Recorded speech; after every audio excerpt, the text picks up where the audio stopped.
Top quality और consistent performance के लिए सिर्फ सिल्वर पंप्स। टॉप क्वालिटी और कंसिस्टेंट परफॉर्मेंस के लिए सिर्फ सिल्वर पंप्स, नाम याद रखना। तुम्हाला माहिती कोणाबद्दल ते बोलत आहेत, पण विषय एवढाच आहे, कदाचित असं आम्हाला कळतं की ते जेवायला मित्रांबरोबर तिथे गेले होते आणि योगायोगाने देवेंद्र फडणवीस साहेबांचा सुद्धा एक कार्यक्रम तिथं होता, त्यामुळे ते दोघं एकत्रित नाही बसले असं आदित्य बोलत आहेत। त्यामुळे नक्कीच आमचा आदित्य ठाकरेंवर विश्वास आहे आणि ह्या ज्या बातम्या असतात की भेटलं, एवढा वेळ चर्चा झाली, इतकं दीर्घकालीन वेळ झाली, चर्चा झाली, या सगळ्या फक्त बातम्या असतात, चर्चेसाठी फक्त त्या पुढे घेतल्या जातात असं मला वाटतं, पण तसं काय कुठं घडलेलं नाही।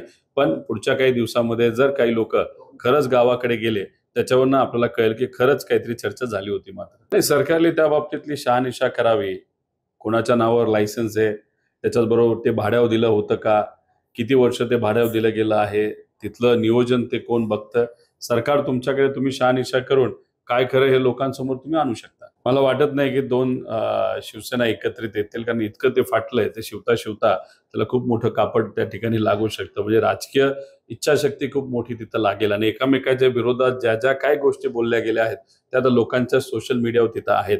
त्यामुळे मग जर असा वेगळा काही निर्णय घेतला तर मग फक्त भाषणापुरतं नाहीतर एखादी मोठी सभा घेण्यापुरती पार्टी ही त्यांची त्या ठिकाणी राहू शकते काय, जसं की काही लोकांच्या पार्ट्या तशा तिथं झालेल्या आहेत। त्यामुळे त्या अनुषंगाने मला असं वाटतं की तसा कुठलाही निर्णय घेतला जाणार नाही। ठीक आहे, अनेक कार्यकर्त्यांची अपेक्षा काही असली तरी तसा विषय काय होईल असं मला तरी वाटत नाही। मग त्यांचं वक्तव्य जर खरं असेल आणि ते म्हणतात ते पण खरं असेल, जर हनी ट्रॅपमुळे सगळं झालं, तर जे नेते सत्तेत गेलेत मग ते कशामुळे गेले, म्हणजे ते पैशामुळे गेले, सत्तेमुळे गेले, विकासामुळे गेले का हनी ट्रॅपमुळे गेले, हे कुठे लोकांसमोर तिथं आलं पाहिजे।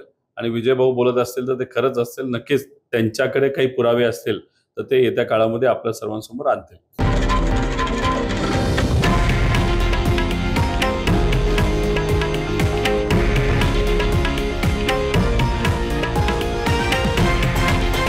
हे आहे देशातील नंबर 1 न्यूज नेटवर्क आणि आपण पाहत आहात TV9 मराठी, एकमेव।